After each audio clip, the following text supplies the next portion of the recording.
కర్మణ్యేవాధికారస్త్యే మా ఫలేసు కదాచన. నిజం మాత్రమే మాట్లాడతారు హరిశ్చంద్రుడు రాజుగారు. అర్థమైందా? దొంగతనం అనేది చాలా పెద్ద తప్పు. దొంగతనం చేసిన వాళ్ళు చట్టానికి ముందు, దేవుడి ముందు తప్పు చేసిన వాళ్ళు. ఈ మనుషుల హక్కుల గురించి వాళ్ళు ఏదో ఒక ఇంటర్నేషనల్ లెవెల్లో వీళ్ళందరినీ మోసం చేస్తూ ఉంటుంటే హిస్టరీలో చోటు సంపాదించాలని నాకు అసలు ఇంట్రెస్ట్ లేదు. నానా, ఈ కథకళిలో మగవాళ్లే కదా ఆడవాళ్ళు వేషం వేస్తారు?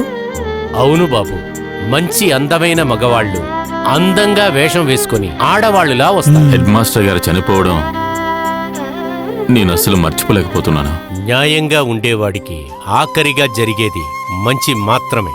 ఈ రోజుల్లో సముదాయంలో ముందుగా ఉండే ఉద్యోగమే హెడ్ మాస్టరే. కానీ కష్టాల్ని మాత్రమే అనుభవించే ఒక కాలం కూడా ఉండేది ఈ బడి పంతుళ్ళకి. కానీ వాళ్ల జీవితం కంటే, వాళ్ల కుటుంబాన్ని కంటే, వాళ్ల స్టూడెంట్నే ప్రేమించే ఎంతో మంది మాస్టార్లు ఉన్నారు. ఆకలితోనూ పస్తులతోనూ వాళ్ల పని వదిలేయకుండా వాళ్ళు చేశారు. దానికి తగిన ఫలితమే ఇప్పుడు మన సముదాయంలో ఉంది. అందరికీ మంచి ప్రేమ అనేది ఉన్నా కూడా ఆకలిలోనే బ్రతుకుతున్న హెడ్ మాస్టర్ యొక్క కథ. ఈ హెడ్ మాస్టర్